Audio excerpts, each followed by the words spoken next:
Quick. Hello, everybody. Welcome. Sorry for the delay. Welcome to the Week Ahead News Show here on the Lee Doodle channel with me, Liam, my good friend Tommy. Happy 420, episode number 59. It's 420. Happy, everybody. Good to be back. Good to be talking about the news with everybody. Yep, like Tommy's saying, it's Monday, April 20th, 2026, 420, as some people like to celebrate. Make sure to like, subscribe, ring that bell if you like the content so far. Our Facebook's in the description as well. If you want to follow us on there to help us out, share us on there with your friends. That'd be great. Excuse me real quick. We'll go right into it for weather. I have a new overlay this week after some feedback. Let me go to it. So we got the weather overlay for this week, guys. I don't know if you could see my cursor. I thought you could, but maybe not. But we could see basically the 10-day forecast. Today we had a high of 43, a low of 31. Basically no rain, which is nice. Tomorrow a high of 65, going to get hotter, but then a low of 28. Tomorrow morning is a big day for that, like freeze warning as well, like this morning was. Partly cloudy, some sun. Wednesday we have a high of 69, low of 52 it looks like. I'm actually going to pull up weather on my iPad too, so I can look at you guys a little bit better. 60% chance of rain on Wednesday. Thursday a high of 73, hot again, but then a low of 45, sunny on Thursday, so it'll be a good day. Friday, 55% chance of rain, but a high of 76. Low of 55, so cold going away, thank God. But it's coming back Saturday. 80% chance of rain. High of 62. Low of 48. Which we could see here. What else we got? Because I was on what? Saturday. Sunday, we have partly cloudy, sunny. High of 62. Low of 44. And then next Monday, we have 45% chance of rain. High of 69. Low of 46.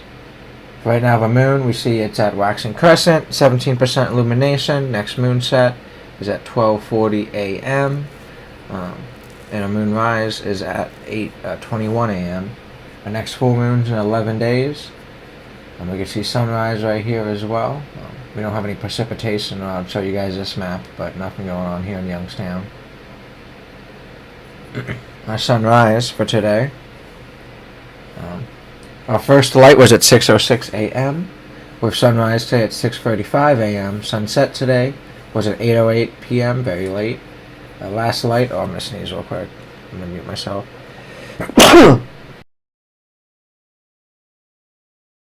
I think I missed the mute, but my bad, guys. Sorry about that. You may have had to heard that blow out your speakers.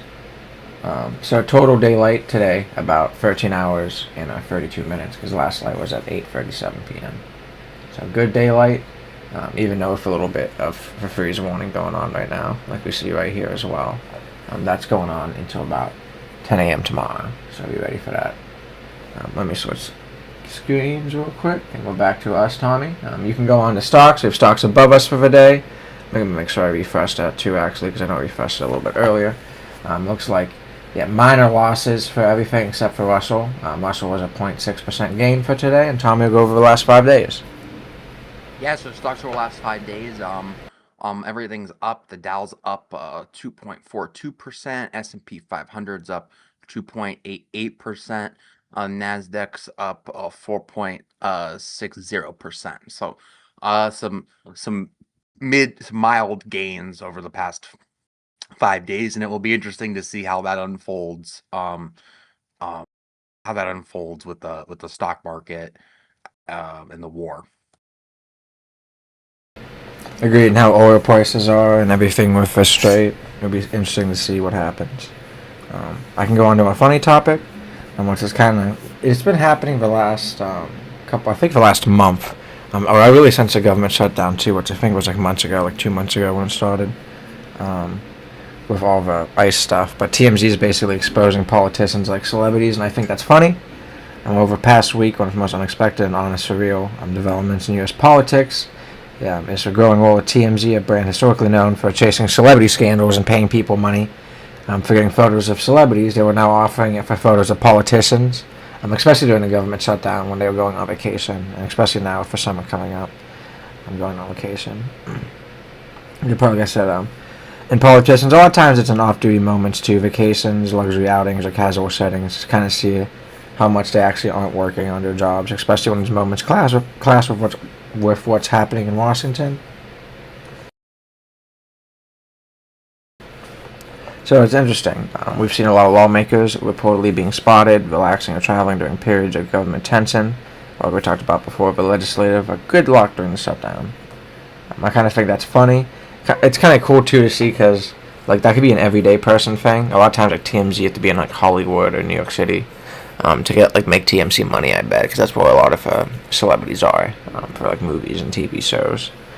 But for people in DC, you know what I mean, you could just be on vacation, and if you see Ted Cruz send a photo to TMZ, and now you got your vacation paid for. So that sounds lit to me. I like that idea. I remember when they came out with this, like the comments were just crazy. People were excited, so it'll be interesting to see what happens. If I ever see anything like that going on, especially this summer, I'm going to be sending in photos. What do you think of that one, Tommy? Well, listen, you were talking about how TMZ is covering, all the politicians. They're out on vacation, during these periods of legislative shutdown, government gridlock. Um, whenever that conversation comes up, I'm always just reminded of the famous incident of Ted Cruz, getting on a plane to Cancun, heading down south, to avoid winter storms and stuff. So, listen, today what we see out of our politicians is just shameful. Like in many respects, it makes sense that TMZ is covering these politicians like celebrities because everyone forgets Donald Trump is a celebrity. Like that's how he attained the office of president of the United States is he used his celebrity status to win office.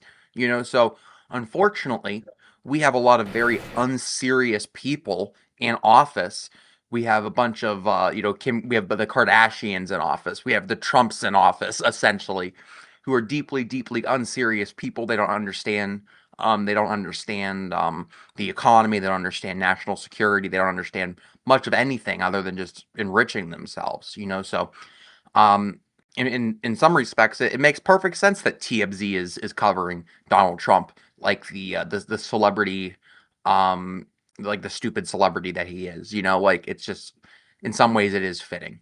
And of course, you can never forget about Ted Cruz bailing on the people of Texas and going down south when a little bit of snow came. So yeah, I think that kind of started a lot of this, and they kind of realized, oh, we can make some money doing this, and not really money, but I guess make hype over it, because TMZ is really about that hype, yeah, especially with celebrity stuff, and like that when that Ted Cruz photo dropped, there was a lot of hype online for it, so I'm not surprised at all, in my opinion.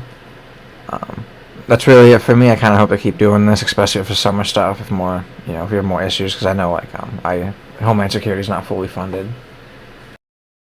Our next topic, though, a quick National One topic for me.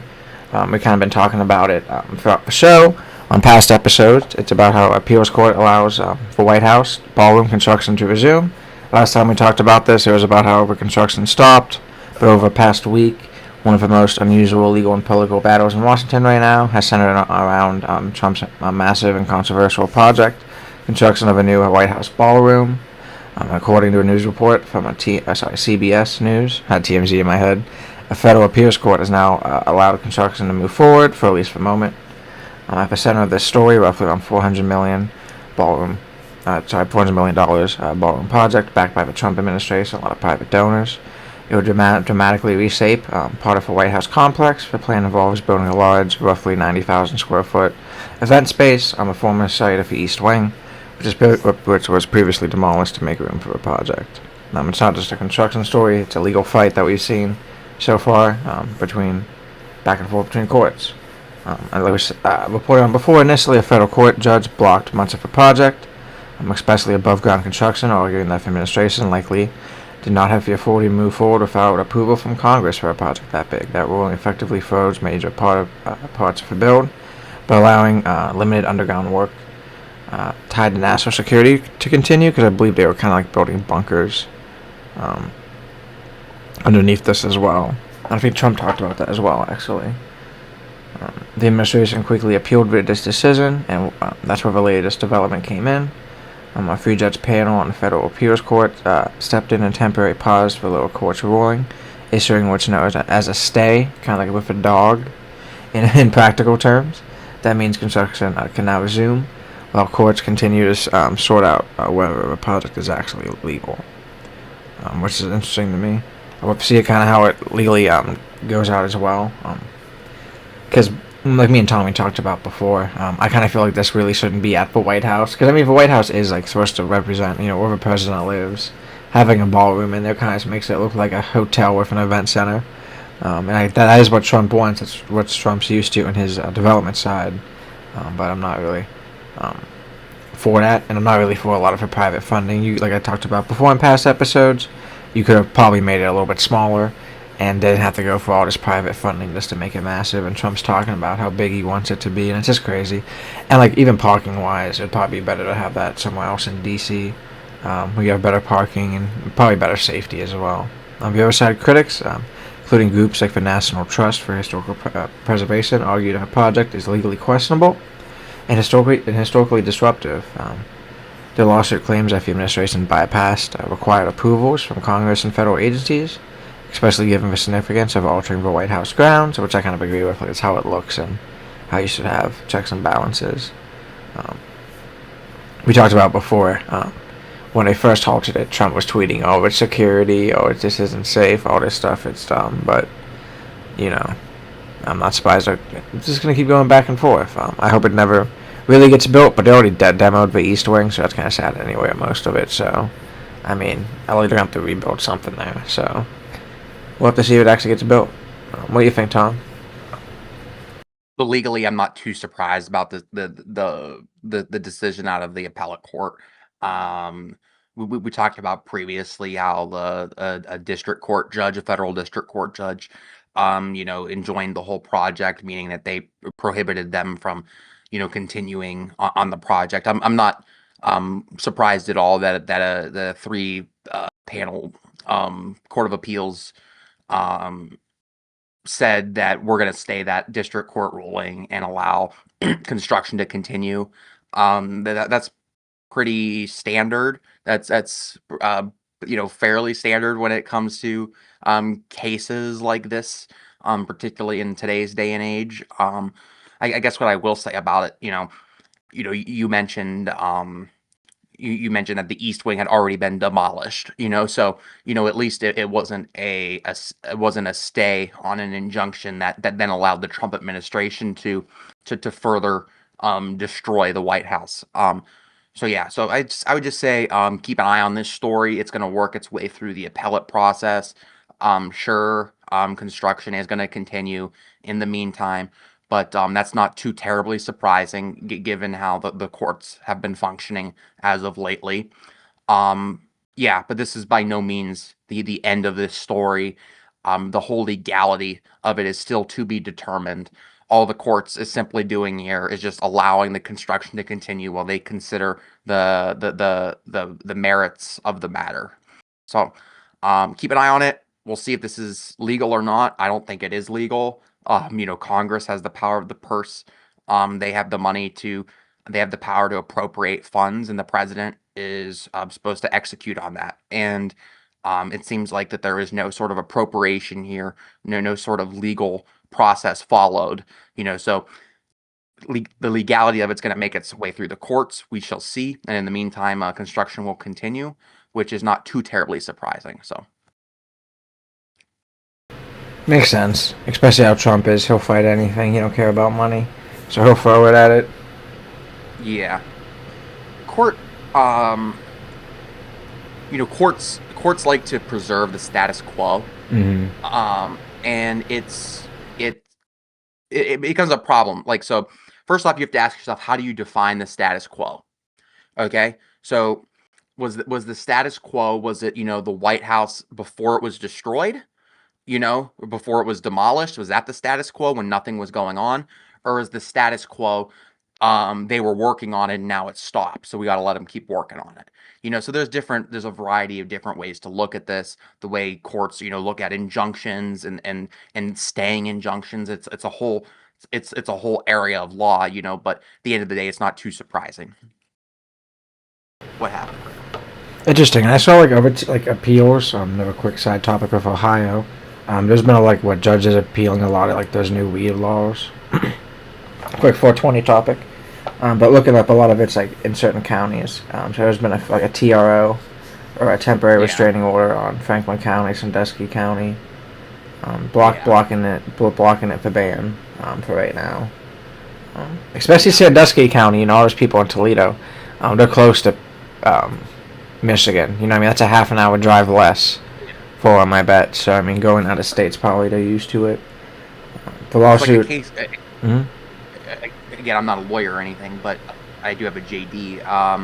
But like a TRO, a temporary restraining order, a judge would typically order that, when it's like an emergency application, something that, they got to move really quickly on. Like, hey, this new law just came into effect that, bans people from using Michigan cannabis in Ohio. That may be illegal. TRO, and that would preserve the status quo. In that case would be, the law was not in effect. Now it is.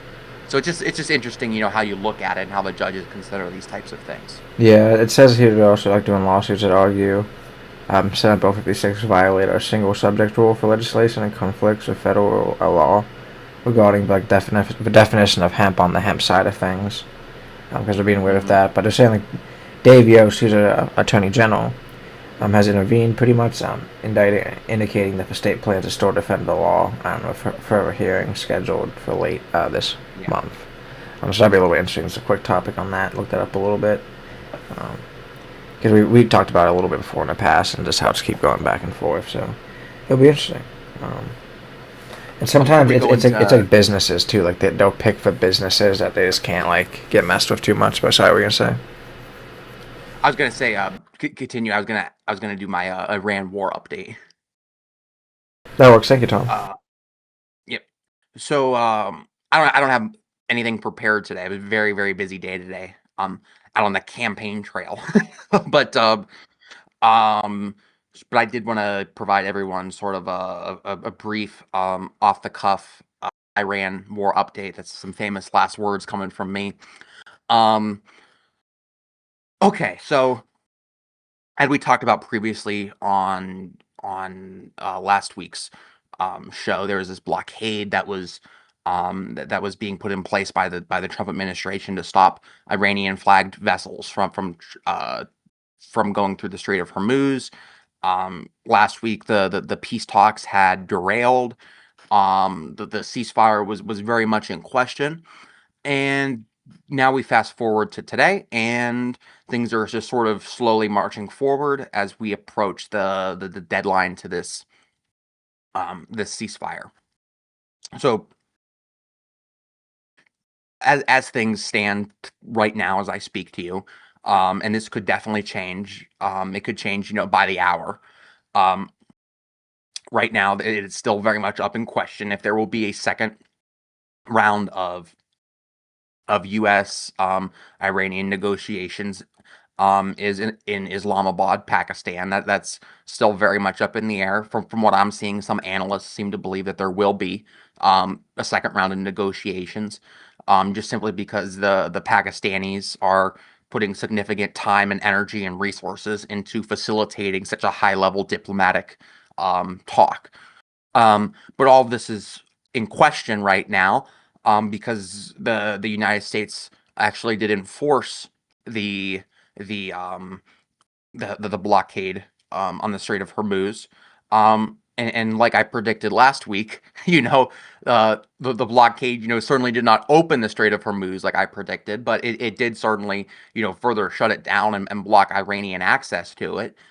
So over the weekend, a U.S. Navy ship fired upon an Iranian flagged ship after it defied several warnings from the U.S. Navy and attempted to run the blockade. The United States Navy fired a shot at the engine of the ship, and we ultimately stormed the ship, took it, etc. So with that happening over the weekend, it w- with that happening over the weekend, that is really thrown into question the second rounds of talks if this is going to happen or not. And it's really throwing into question, what's going to happen after this ceasefire ends. So, um, there's also been some problems on the Iranian side. There has been some conflict on the Iranian side of the delegation where the Revolutionary Guard Corps has been kind of contradicting their foreign minister, which is pretty typical. Um, when you're dealing with the Iranians in negotiations, they're very fractured. There's different factions in their government, and normally, you have the IRGC, the Islamic Revolutionary Guard Corps, who are the hardcore extremists. They're very, very, very, very, if not, they're very powerful, if not the most powerful faction in the country. And then you have the more moderates, and they're normally in like the diplomatic, foreign minister type rules. So there was a situation where the IRGC, publicly criticized their foreign minister, which that raises questions of, are you really negotiating with somebody here that has the power to make concessions, or are you just negotiating with a puppet here? So yeah, so I just wanted to provide that sort of like brief, 1,000-foot overview of what's going on. We got to keep an eye on. First, we got to see if there's going to be a second round of negotiations at all. We got to see that. We got to see what effect, if any, us seizing this Iranian ship has on the negotiations, and we got to see what sort of deal gets reached. As I was just saying, the Iranians are contradicting themselves, but also the Iranians, they don't trust us either. They don't trust Jared Kushner, and they don't trust Steve Witkoff, and they don't trust Jared Kushner. They actually want to be negotiating with J.D. Vance, believe it or not. Huh. J.D. Vance and his couch. So be very interesting to see. There's certainly a lot of personal dynamics in these negotiations. There's a lot of questions. There's a lot of questions on how the us seizing the ship's going to affect something. I guess one more thing I'd say very briefly is that the Israelis and the Lebanese reached a 10-day peace deal. That is good. That is good. That should help stabilize the region, and the Israeli v Lebanon / Hezbollah war has been another sort of field of this conflict that just complicates things.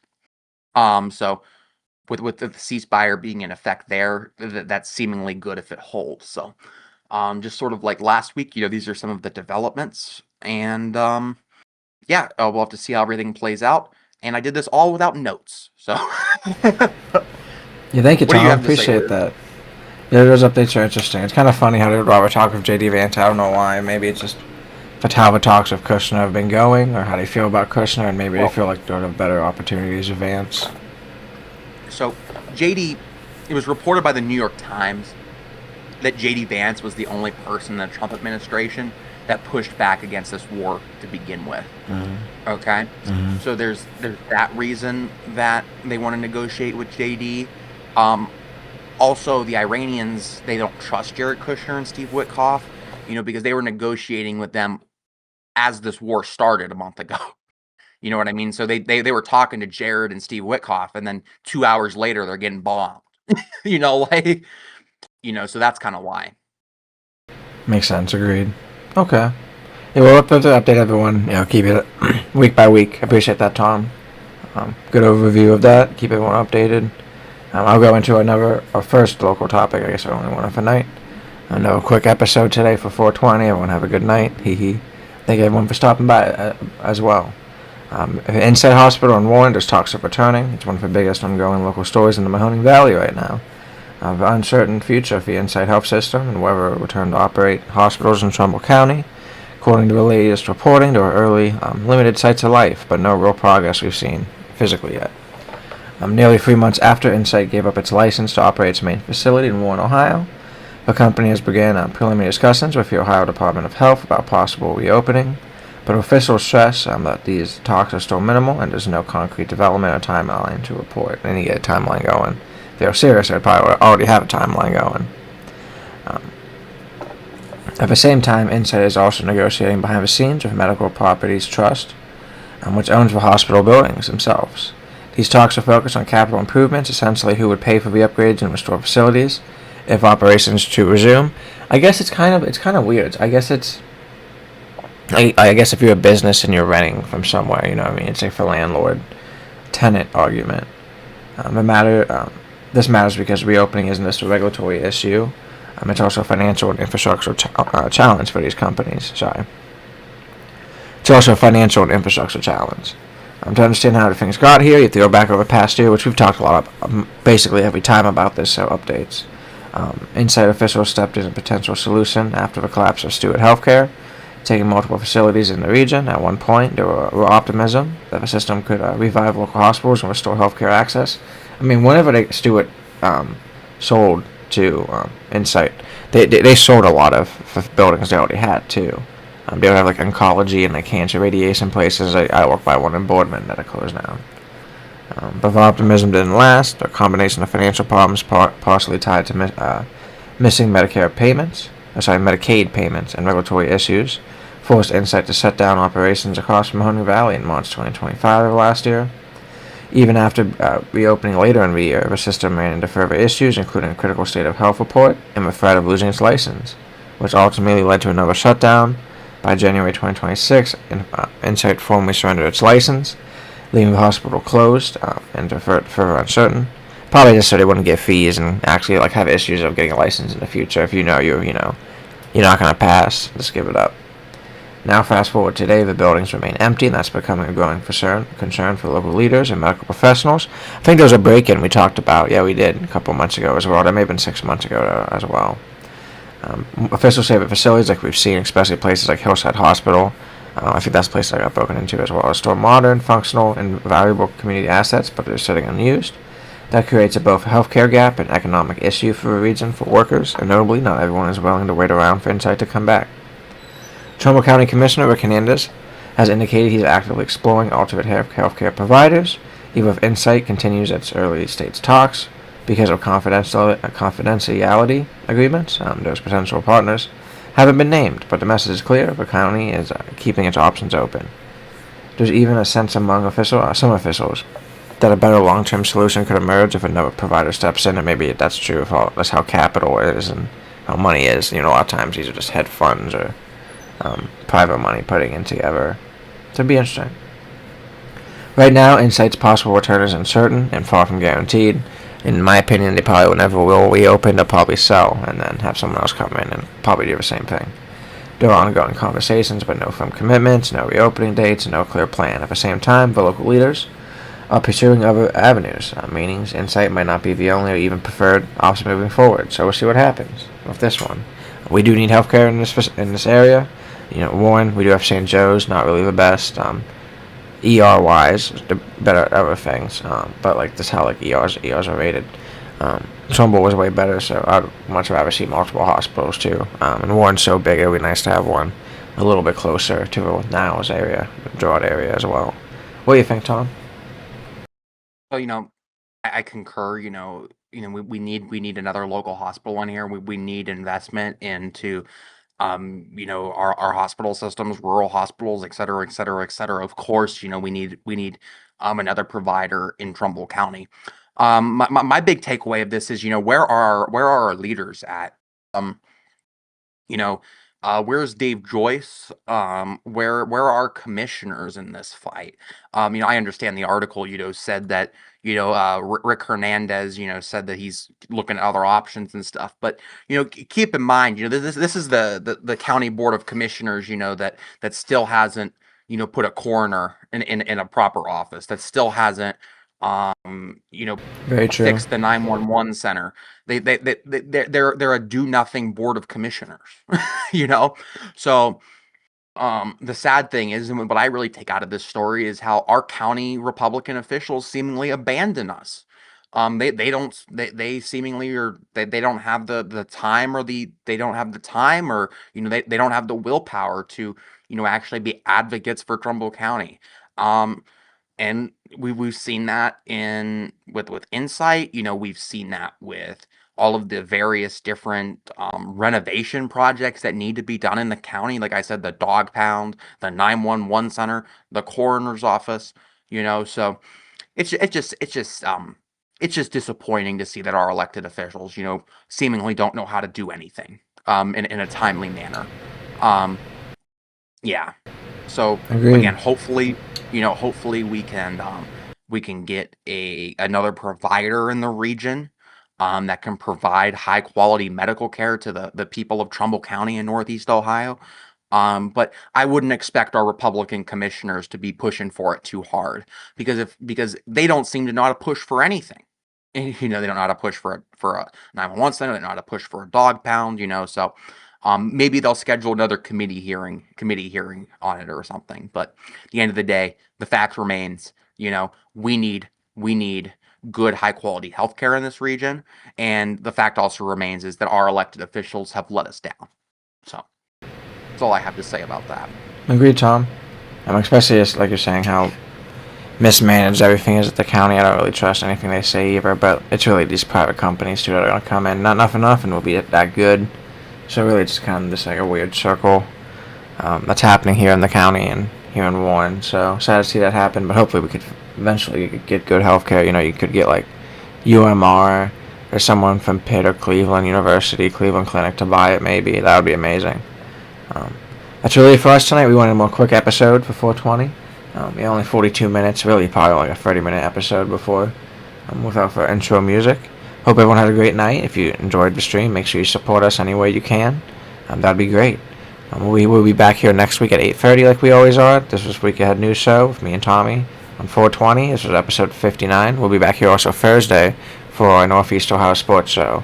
It's also draft night for the NFL, so it should be exciting. We did Long Beach yesterday for IndyCar. That was an exciting race. We also have... Was it great? Not this week, but next week will be race week back for F1, and we have Miami. So that's really it for me. Thank you guys for stopping by. That's it. Good night, Youngstown. Have a great week. Good night, everybody.